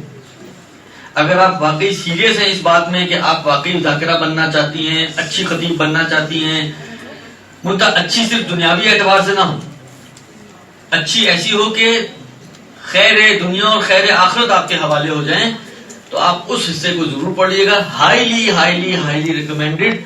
وہ ہے ہی طلاب کے حوالے سے, طلاب کے حوالے سے, طالب علم. چلیں جی, 1-2 چیزیں اور میں آپ کی خدمت میں عرض کر دوں جلدی. تو اہم چیز, اب یہ اخلاص کے اوپر تو بہت بولا جا سکتا ہے لیکن میں بس چھوڑ رہا ہوں اسے. خلوص کے ساتھ کام کریں خدا کی یعنی یہ میں آپ کو واقعاً بہت جدیت سے بتا رہا ہوں یہ بات. اگر آپ خدمت خدا کی خاطر کریں گی, امام حسین کی خاطر کریں گی, آپ یاد رکھیں یہ وہ کریم ہستیاں ہیں کہ جو سائل بن کے ان کے دروازے پر آتے نا تو یہ اس کو خالی ہاتھ نہیں لوٹاتے, تو جو ان کے دروازے کا خادم ہوگا اس کو کیسے خالی ہاتھ لوٹائیں گے؟ جس نے کوئی خدمت انجام نہیں دی, بھیک مانگنے آیا ہے, اس کو خالی ہاتھ نہیں لوٹاتے. تو جس نے خدمت کی ہو اس دروازے کی, آپ کے خیال میں اس کو ایسے ہی چھوڑ دیں گے؟ اس فکر میں نہ رہیں کہ کون کیا دے رہا ہے. یہ ایک بعض لوگوں کا المیہ ہے واقعا کہ وہ ان کی فکر یہ ہوتی ہے کہ ملنا کیا, 500 ملنے یا 1000 ملنے یا 2000 ملنے یا کیا ملنے, نہ پڑے اس چکر میں. میں آپ کو اپنے حساب سے کی پوائنٹ دے رہا ہوں, آپ اس پر عمل کریں, باقی چھوڑ دیں, رب جانے تو حسین جانے. وہ یہ ہے کی پوائنٹ کہ کبھی بھی مجلس کا مطالبہ نہ کریں پیسوں کا, کبھی بھی نہ مجلس نہ درس. آپ پیسوں کا دین الہی کی خدمت کے آپ پیسوں کا مطالبہ نہ کریں کہ یہ دو گے تو آؤں گی, نہیں دو گے تو نہیں آؤں. اتنا ایمان رکھیں کہ جس خدا کے دین کی آپ خدمت کر رہی ہیں, جس رسول کے دین کی آپ خدمت کر رہی ہیں, جس حسین کے مقصد کو آپ لوگوں تک پہنچا رہی ہیں, وہ آپ کو لیٹ ڈاؤن نہیں کریں گے. یہ اگر آپ کا یقین ہے تو میں آپ کو لکھ کے دے سکتا ہوں کہ آپ کو کبھی پریشانی نہیں ہوگی. آپ اگر دیندار ہوں, آپ خود آپ کے گھر ماسی 3 دن آئی کام کی چلیں گی, آپ کو ٹینشن نہیں ہوتی کہ اس کے 3 دن کے پیسے میری گردن پر ہیں. ایسا نہ کہ آپ کہیں ہمیں تو کوئی ٹینشن نہیں ہوتی, یہ نہ کہیے گا. اسی لیے میں نے پہلے کہا کہ اگر آپ دیندار ہیں ہوگی نا ٹینشن کہ ایک ماسی آپ کے گھر 2 دن 3 دن 1 دن ایک وقت کا جھاڑو پوچھا کر کے پھر غائب ہو گئے. ایک دودھ والا آیا, دودھ دیا اس نے, اس کے بعد آیا ہی نہیں. سبزی والا آیا, سبزی دے کے چلا گیا, اس نے کہا میں کل پیسے لوں گا, اس کے بعد آیا ہی نہیں. کوئی ٹینشن نہیں ہوتی آپ کو, وہ ایک وقت کی اس کی اجرت, ایک وقت کا اس کا حق میری گردن پر ہے. ہوتی ہے یا نہیں ہوتی؟ امام حسین کی آپ خدمت کریں, ان کو کوئی فکر نہیں ہوگی, نہیں ہوگی فکر. یار اس نے میری خاطر جو ہے اس نے مثلا یہ نہیں سوچا کہ مجھے پیسے نہیں مل رہے, اور نہیں بھی ملے اس نے پرواہ بھی نہیں کی, صرف میری وجہ سے.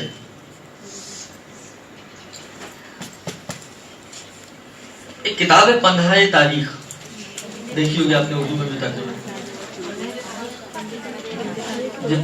پندھ تاریخ, فارسی میں 15 تاریخ ہے, درست, 15 تاریخ. اس کے اندر مختلف ٹاپکس پہ مختلف واقعات دیے ہیں. اس میں سادات والا ایک مجھے جو ابیات پڑھ رہے ہیں, سادات کے حوالے سے کوئی ٹاپک ہے. اس میں اگر آپ دیکھیں ایک شخص تھا جو بھی سادات کو دیا کرتا تھا, قرضہ ورضہ جو بھی خدمت کیا کرتا تھا, وہ امیر المومنین کے نام پر لکھ دیا کرتا تھا کھاتے میں. آپ اس نام سے مانگیں گے نا, مل جائے گی آپ کو. تھوڑی یاد ہے, کتاب کا نام یاد آ گیا, شکر ہے. وہ لکھ دیا کرتا تھا علی کے نام پر. ایک دن بیچارہ پریشان ہو گیا, مفلس ہو گیا, کنگال ہو گیا, پریشان ہو گیا. کسی تانے دینے, ہاں یہ محمد حسن جعفری نے ترجمہ کیا, موسیٰ خسروی کی لکھی ہوئی کتاب ہے, درست. تو اس نے جس سے تانے دینے والے ہوتے نا, علی کے نام پہ اتنا کچھ لکھا ہوا, لے لو علی سے.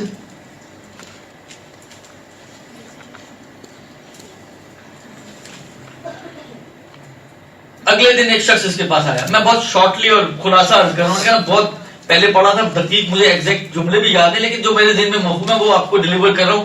انشاءاللہ مفہوم میں ڈنڈی نہیں ہوگی, درست. اگلے دن یا کچھ دن بعد یا بلاخر کوئی بندہ اس کے پاس پہنچا اور اس نے لا کے اس کو کچھ پیسے دیے. تو اس نے کہا یہ علی نے بھجوائے ہیں. بعد میں اس نے اپنا رجسٹر کھولا, وہ سارا حساب کتاب کیا تو اتنے ہی پیسے تھے جتنے اس نے علی کے نام پہ لوگوں کو دیے.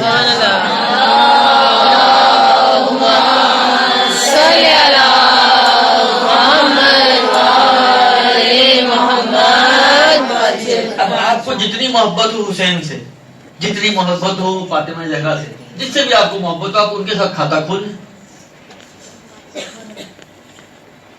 اس نے علی کے نام پہ کھاتا کھولا ہوا تھا، آپ فاطمہ کے نام پہ کھاتا کھول لیں، آپ امام حسین کے نام پہ کھاتا کھول لیں.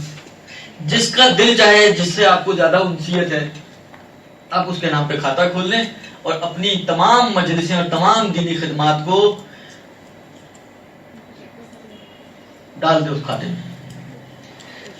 آپ کو اگر اپنی خوشی سے دیتا ہے، اپنی مرضی سے دیتا ہے، ہدیہ کر کے دیتا ہے، لے لے، کوئی حرج نہیں اس میں، لیکن مطالبہ نہ کریں. اس کو اپنا ٹارگٹ نہ بنائیں کہ یہ ملے گا تو کام کروں گی، نہیں ملے گا تو کام نہیں کروں گی. اس کو ٹارگٹ نہ بنائیں. ہدف یہ نہ ہو آپ کا، ہدف آپ کا الہی ہو، ہدف آپ کا خدا ہو، ہدف آپ کا رسول ہو، ہدف دین الہی ہو.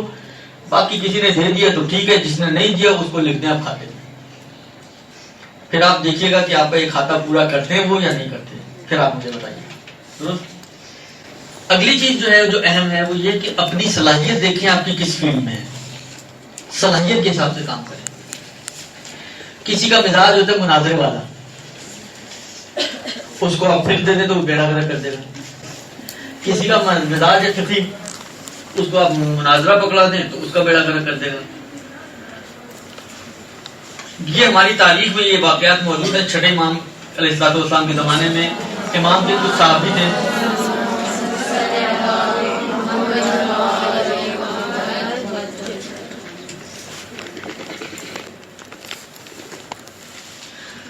امام نے اپنے کچھ شاگردوں کو تربیت کی تھی، ہر فیلڈ کا شاگرد تھا.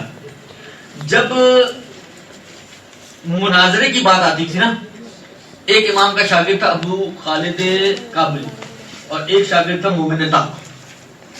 امام نے اس کو ابو خالد امام نے ابو خالد کو منع کہ تم مناظرہ نہ کرو، اس کو مناظرہ کرنے دو. اور بعد میں اس کی حکمتیں بھی بتائیں. کہا کہ یہ ہوشیار آدمی ہے، یہ پھنستا نہیں، یہ نکل جاتا ہے. تم ہوتے تو تم پھنس جاتے، تم اتنے تیز نہیں ہو. لیکن ہر شخص حاضر زبان نہیں ہوتا. ہر شخص کو خدا نے الگ الگ کوالٹیز دی ہیں، اس میں کوئی حرج بھی نہیں ہے. مطلب میں اگر حاضر دماغ نہیں تو کوئی عیب نہیں ہے میرے لیے، اس لیے کہ ممکن ہے مجھے خدا نے وہ کوالٹی نہیں دی، کوئی اور کوالٹی دی دی. تو ہر شخص کو، انسان کو اللہ نے الگ الگ کوالٹی دی. ایک شخص ہے واقعی حاضر دماغ، وہ مناظرے والا انسان ہے. ایک شخص ہے مثلاً فرض کرے اس کا مزاج جو ہے وہ تاریخی مزاج ہے، تاریخ کو بڑے اچھے طریقے سے اینالائز کرتا ہے، صحیح تو تاریخ میں کام کرے. ایک کا مناظرے میں کام کرے. ایک کا اخلاقیات میں. کچھ لوگ ہوتے ہیں مقدس ٹائپ کے لوگ، تو مقدس قسم کا شخص ہے یا خاتون ہے، ہر وقت نماز شب اور دعائیں اور قرآن اور مفاتی اور یہ چیز ٹھیک ہے، وہ اخلاقیات کے اوپر کام کرے. وہ اچھی مدرس اخلاق بن سکتی ہے. ممکن ہے فقہ اچھی نہ پڑھا سکے، جو فقہ اچھی پڑھا سکتے ہیں ممکن ہے وہ اچھی مدرس اخلاق نہ بن سکے. تو اپنی صلاحیت کو پہلے جج کریں اور صلاحیت کے حساب سے پھر اپنے شعبے کو اختیار کریں، اس علم کے اوپر کام کریں. معلومات کے بغیر ممبر پہ نہ جائیں. معلومات کے بغیر، امیر المومنین کا جملہ ہے دع القول فیما لا تعرف، جو نہیں جانتے نہ بولو. اچھا ہمارے بعض لوگ ہوتے ہیں بڑے ہنرمند سمجھتے ہیں اپنے آپ کو. آپ کوئی بھی بات شروع کر دیں وہ بیچ میں ضرور کودیں گے، چاہے ان کو پتا ہو چاہے ان کو نہ پتا ہو، لیکن بولنا ضرور ہے. قربتاً اللہ، ان کی ٹانگ ضرور آنی ہے. نہ کریں یہ کام. مولا کہہ رہے ہیں کہ جس کا نہیں پتا نہ بولو. کوئی ضروری ہے کہ دیکھیں مشکل، میں نے کہا نا عام طور پر یہ کوئی کمپلیکسز ہوتے ہیں ہمارے اندر، یہ اس کی کہانیاں ہوتی ہیں ساری. ہر چیز میں کودنا، ہر چیز میں بولنا. جو آپ کی فیلڈ ہے اس میں تو بولیں تو سمجھ میں بھی آتا ہے، جو آپ کی فیلڈ نہیں ہے اس میں بھی بولیں. تو یہ کوشش کریں کہ جو آتا ہو اس کے حساب سے بات کریں. جو نہیں پتا نہ کہنا سیکھیں. یہ بہت اہم ہے ایک مبلغ کے لیے. آپ یہ کہہ دیں، امیر المومنین کا جملہ ہے لا ادری نصف العلم ہے. یہ کہنا کہ مجھے نہیں معلوم یہ خود آدھا علم ہے. کم سے کم اتنا تو پتہ ہے تمہیں کہ تم یہ نہیں جانتے ہو. کچھ تو میں نے کہا نا کچھ تو افلاطون ہوتے ہیں وہ ہر چیز میں کودتے ہیں، ان کو تو یہ بھی نہیں پتا ہوتا کہ مجھے یہ نہیں معلوم. تو وہ اپنے آپ کو افلاطون زمانہ سمجھ کے ہر جگہ ٹانگ مارنے کی کوشش کرتے ہیں. لہذا یہ عیب نہیں ہے کہ آپ کہیں کہ ٹھیک ہے میں پوچھ کر یا دیکھ کر بتاؤں گی. یہ عیب ہے جو میں نے ابھی حدیث شروع میں بالکل بیان کی رسول خدا کی کہ آپ تکا مار دیں، یہ عیب ہے. لیکن یہ قطعاً عیب نہیں ہے کہ آپ کہیں کہ ٹھیک ہے میں دیکھ کر پوچھ کر معلوم کر کے اساتذہ سے پوچھ کر کتابوں کو دیکھ کر بالآخر آپ معصوم ہے مگر علم لدنی کی حامل ہے کہ آپ کہیں جی کوئی سلونی قبل ان تفضلونی. یہ تو علی کہہ سکتے ہیں، یہ امام صادق کہہ سکتے ہیں، میں اور آپ نہیں کہہ سکتے. لہذا اس کو اپنے ذہن میں بٹھائیں کہ مجھے سب کچھ نہیں آتا، اور جو نہیں آتا اس پہ کہیں کہ یہ مجھے نہیں معلوم، میں پوچھ کے بتاؤں گی، میں دیکھ کے بتاؤں گی، اس میں کوئی حرج نہیں ہے. میں آپ کی کیا کروں، میں آپ کی خدمت میں عرض کروں. ایک دفعہ قم میں جب ہم وہاں پڑھتے تھے تو ہمارے کچھ دوست تھے جن کو بہت شوق ہوتا ہے کام کرنے کا، تو انہوں نے کچھ کیمپنگ کی تھی وہاں پر، اور سندھ سے کچھ افراد آئے تھے، ٹیچرز وغیرہ اور پڑھ لکھے کے سمجھے لوگ، اور ان کی انہوں نے کیمپنگ کی تھی، لیکچر رکھے تھے. اچھا مجھے پتا چلا کہ مجھ سے پہلے ایک آدھ دن پہلے ایک صاحب جو لیکچر دے کے گئے تو ان کے اسی طرح انہوں نے جو نا ان کے ہاتھ میں تھی کچھ چیزیں، تو پتا چلا کہ جو سننے والے ہیں وہ اعتراض کرتے کہ یار یہ کیسے لیکچر دے رہے ہیں، ہاتھ میں رکھا ہوا انہوں نے. اور ہم لوگ تو زبانی کے آدمی ہیں نا، زیادہ تر ہمارے ممبر تو زبان پہ چلتے ہیں. تو اگلے دن میں گیا، میری باری تھی، اتفاق سے وہ میں وہاں ان کو فقہ پڑھا رہا تھا، خمس کا ٹاپک تھا، 7 چیزوں پہ خمس واضح میں لکھنی شروع کی، میں نے ایک بھول گیا. اب مجھے بھی موقع مل گیا، میں نے کہا اچھا ایک تو بھول گیا ہوں میں، اب یہ بتائیں یہ اچھا ہے کہ میں تکا مار کے کوئی بھی چیز ٹھوک دوں یہاں پر، یا یہ بہتر ہے کہ میں میرے پاس لکھا ہوا تو میں دیکھ کر یہاں پہ لکھ دوں، کیا بہتر ہے؟ تو دیکھ کر بیان کرنا کوئی عیب نہیں ہے. مجھے آیتیں یاد نہیں ہوتی، لکھ لوں آیتوں کو، بجائے اس کے کہ آپ غلط آیتیں پڑھیں، اعراب غلط پڑھیں، آپ دیکھ کے پڑھیں، پوائنٹس لکھ لیں اپنی آپ تقریر کے، کیا حرج ہے اس میں؟ بلکہ اگر آپ دنیا میں چلے جائیں، جو پڑھے لکھے لوگ ہوتے ہیں وہ کبھی بھی بغیر تیاری کے اور پریپریشن کے اور بغیر پوائنٹس کے وہ آتے ہی نہیں ہیں لیکچرز کے لیے. یہ تو ہمارا ایک ٹرینڈ بن گیا، بس اب ذاکری کرنی ہے تو زبانی ہی کرنی ہے، تو اب چاہے یاد ہو چاہے یاد نہ ہو، جو چیز بھول گیا ادھر کا ٹوٹا اس کے ساتھ جوڑا، اس کی آیت کو اس کے ساتھ ٹھوکا اور ایک ملغوبہ بنا کے پیش کر دیا. اب سامنے والے تو ساری بھیڑ بکریاں بیٹھے ہوئے ہوتے ہیں ہمارے سامنے، اچھا اب فری لا رہے ان کو بھی نہیں پتا کہاں آیت میں غلطی ہوئی، ان کو بھی نہیں پتا کون سی روایت غلط پڑی، ان کو بھی نہیں پتا کیا ہوا اور کیا نہیں ہوا. وہی والی بات ہے، شیریں بیاں ہوگا شعلہ بیاں ہوگا تو واہ واہ واہ واہ واہ واہ، کہانی ختم. 10 مجلسیں اس کو وہیں بیٹھے بیٹھے مل جائیں گی الٹی آیتوں کے اوپر ہی. یہ تو ہماری عوام ہے. تو ہم کم سے کم عوام اگر ایسی ہے تو خواص تو ایسے نہ بنے، خواص تو کم سے کم ڈھنگ کے بنے. وہ تو کم سے کم اپنی ذمہ داری کا احساس کرتے ہوئے صحیح آیت کو کوٹ کریں، صحیح روایت کو کوٹ کریں، اعراب میں غلطی نہ ہو، مطلب میں غلطی نہ ہو، یہ نہ ہو کہ ادھر کی آیت اس کے ساتھ اس کا ٹوٹا اس کے ساتھ. یہ کام تو ہم تو نہ کریں کم سے کم. لہذا اپنے علم کے مطابق گفتگو کریں. بلکہ ایک بہت پیاری حدیث تھی، اب مجھے نہیں معلوم، ہاں یہ بھی حدیث ہے، یہ بھی ظاہراً امیر المومنین کی حدیث ہے میرے خیال میں. ینبغی، بہت پیاری حدیث ہے، اس پہ غور کریں آپ. بس آخری حدیث سنا رہا ہوں آپ کو. ینبغی ان یکون علم الرجل زائدا علی نطقہ واکلہ غالبا علی لسانہ. غرر الحکم کی روایت ہے یہ. مولا فرماتے ہیں کہ سزاوار ہے کہ ایک شخص کی معلومات اس کے بیان سے زیادہ ہو. یعنی جب آپ 1 گھنٹہ بول رہے ہیں تو معلومات آپ کے پاس 1 گھنٹے کی نہ ہو، 2 گھنٹے کی معلومات ہونی چاہیے تو آپ 1 گھنٹہ بولیں. ہمارے پاس تو اتنی سی معلومات ہوتی ہے ہم 1 گھنٹہ کھینچ لیتے ہیں اس کو. سزاوار ہے کہ ایک شخص کی معلومات اس کے بولنے سے زیادہ ہو اور اس کی عقل اس کی زبان پر غالب ہو، یعنی اس کو کنٹرول ہو اپنی زبان کے اوپر. تو یہ جو ابتدائی جملہ ہے یعنی اس کی معلومات وسیع ہونی چاہیے تب انسان بولنے کے مرحلے پر آئے. کچھ سیکھا نہیں، کچھ پڑھا نہیں، 2 کتابیں پڑھی اور آپ بن گئی ذاکرہ، نہ کریں یہ کام. اس میں کوئی شک نہیں ہے کہ اجر و ثواب چاہتے ہیں. اگر آپ اجر و ثواب چاہتے ہیں آپ مرثیہ خان بن جائیں. آپ روزے جلانے کا اور ذکر امام حسین کا اجر چاہتے ہیں نا، آپ مرثیہ خان بن جائیں، آپ نوحہ خان بن جائیں، وہ بہتر ہے. کیونکہ اس میں کم سے کم، البتہ اس کی کچھ دوسری خرابی ہے اگر ان میں مبتلا نہ ہو تو، لیکن بہرحال وہ بن جانا بہتر ہے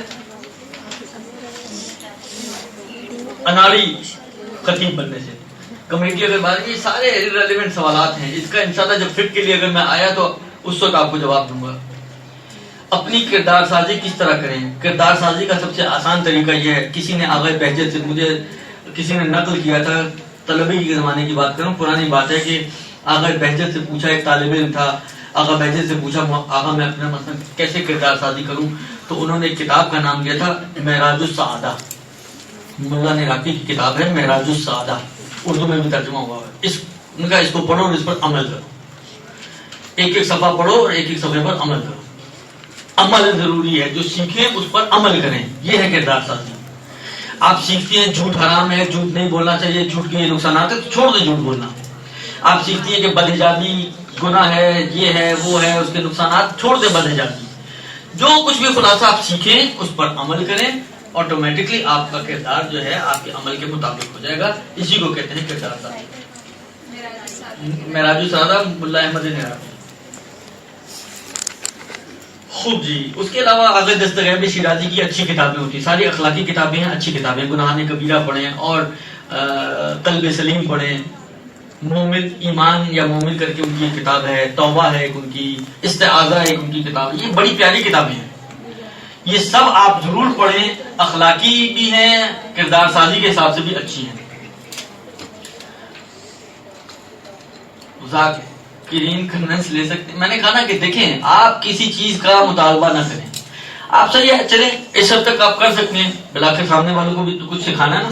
آپ ان کو بولے آپ نے بولے مجھے پیسے دیں، آپ بولے میں پک اینڈ ڈراپ دیں. اس کا آپ مطالبہ کریں، اس میں کوئی حرج نہیں ہے. آپ کہیں آپ ہمیں گھر سے لے جائیں، گھر پہ چھوڑ دیں. باقی اس کے علاوہ اور آپ نے کچھ اور بات ہی نہیں کرنی. جو آپ نے بات کی کہ علم دین کو دنیا کے لیے حاصل نہ کریں. دنیا کیا مانگے؟ پھر دنیا مانگے، لد دنیا نہیں مانگے. دو چیزیں ہیں. پھر دنیا یعنی دنیا میں خدا ہمیں خیر دے، بڑی دعا ہے. یہی تو مانگ رہے ہیں ربنا آتنا فی الدنیا حسنہ. خدایا ہمیں اس دنیا میں اچھائیاں، خیر، نیکی جو بھی مانا کریں وہ عطا کر. یہ نہیں کہہ رہے کہ ہماری نیکیاں دنیا کے لیے ہوں. یہ تھوڑی مانگ رہے ہیں ہم خدا سے. اس کا کیا تعلق ہے اس سے؟ ماشاءاللہ. آپ تو بھی ممبر پہ بالکل مت بیٹھیے گا. رسول جی آیا. رسول خدا کی حدیث ہے کہ جس نے فاطمہ کو ناراض کیا اس نے مجھے ناراض کیا، اور جس نے مجھے ناراض کیا اس نے خدا کو ناراض کیا. تو ایسا کیسے ممکن ہے کہ ہم پروردگار عالم کو ناراض کریں؟ ارے یہ تو فاطمہ کے ذریعے ناراضگی. اب دن رات ہم لوگ ناراض کرتے ہیں خدا کو. جھوٹ بولتے تو خدا خوش ہوتا ہے، مگر جھوٹ بولیں گے خدا خوش ہوگا ناراض ہوگا. مسائل کی بہت ساری کتابیں ہیں. اپنا اس کا ترجمہ ہوا ہے مسائل آل محمد کے نام سے. اور اللہ نے ریاضت اس کے اندر ہے روایت مسائل کی. اور بھی کچھ کتابیں ہم اس کو پڑھی لے سکتے ہیں. صلی اللہ علیہ وسلم. برحمتك يا أرحم الراحمين وصلى الله على محمد وآله الطاهرين.